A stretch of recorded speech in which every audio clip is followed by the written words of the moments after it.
What is going on, guys? Today we're going to talk about the Fighting Nerds, the fastest rising team in the UFC, 18-0 overall. That's between four fighters. Uh, and I know they got a bunch of other fighters, two, I think, in the UFC as far as the females, but I'm not going to count those. I'm just going to talk about the main four guys, the captain, the Ninja Turtles. That's what I'm going to be talking about. But first, let's address who the Fighting Nerds are. Obviously, they're a Brazilian team. They're coached by Pablo Sucupira. I'm going to butcher all these names. And Flavio Alveira. Now, I know Flavio Alveira has like 40, 50 MMA fights and a gang of Muay Thai fights. And I also know that Pablo has extensive career in Muay Thai kickboxing. So the Fighting Nerds are schooled really, really well as far as their striking goes.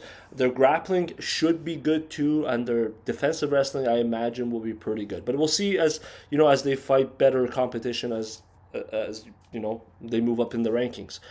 I'm gonna rank these guys in from 4 to 1, 1 being obviously my favorite. And I'm just choosing the main four guys. I know they got like 20, 30 fighters. I'm not going to go through every single one of them. The main four guys, the guys that have a combined record of 18-0. And number 4 for me is, Kai. Kaio is one of those guys that is super successful. He's 7-0 in the UFC, 17-0-1. His best win is obviously Jared Cannonier, which he absolutely tooled Cannonier. But he's at middleweight, and I really don't care about middleweight. Middleweight's one of those divisions that I just can't get behind. I don't know what it is. For whatever reason, I just can't do it. He doesn't have a fight scheduled at this point in time, but I would love to see him against either Whitaker or Sean Strickland. I'm leaning towards Sean Strickland, even though they have trained together. They are friends. I think Sean Strickland versus Kyle would be a fun fight to watch.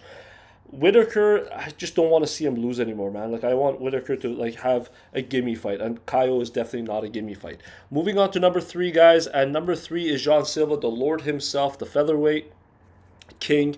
Record is 15-2, 4-0 in the UFC. His best win is definitely Drew Dober, in my opinion, and he's scheduled to fight Bryce Mitchell. Now, Bryce Mitchell has called Jean Silva a demon, and I absolutely agree with him. Whether you call him Lord or Demon, the guy is absolutely terrifying. And when it comes to fluidity and power, he's your guy.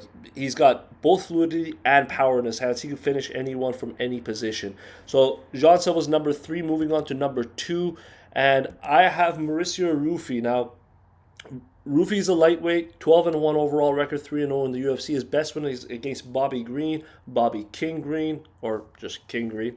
And he's not scheduled to fight anyone at this point in time. I would love to watch him fight Jai Herbert, who's coming off a win, or the guy who beat Jai Herbert. Excuse me. Guys, I'm super sick. I'm dying, I think. The guy who beat Jai Herbert in Fraz Ziam. Ziam is also a very lanky striker, more of a Muay Thai kickboxer. He's the guy that KO'd Favela with that wicked knee, that very high knee that he threw. And I think Ziam versus Mauricio Rufy would be a fun fight to watch. I would pay money for that. I would love to see that, even as a headliner for a fight night in the Apex, what have you.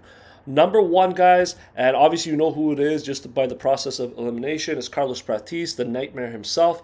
He's a welterweight, 21-6, 4-0 in the UFC, and in my opinion, his best win is not Neil Magny. It's actually Li Jingliang. And Li Jingliang is a very durable fighter. He's hard to finish, and Carlos just hit him with that hook and just took his lights out. Now, he's scheduled to fight Jeff Neal, and Jeff Neal is definitely not someone you should sleep on. He has wicked power in his hands.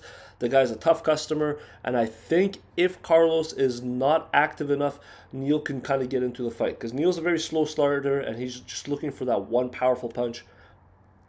However, let's be honest, I think Carlos has the momentum, has the tools, has the youth, and just overall, it's his time. I think Carlos is going to take out Jeff Neal pretty easily. Guys, let me know in the comments what you think of the Fighting Nerds. Who's your favorite one? And if you had to pick one of these 4 guys, who makes it to a UFC world title first?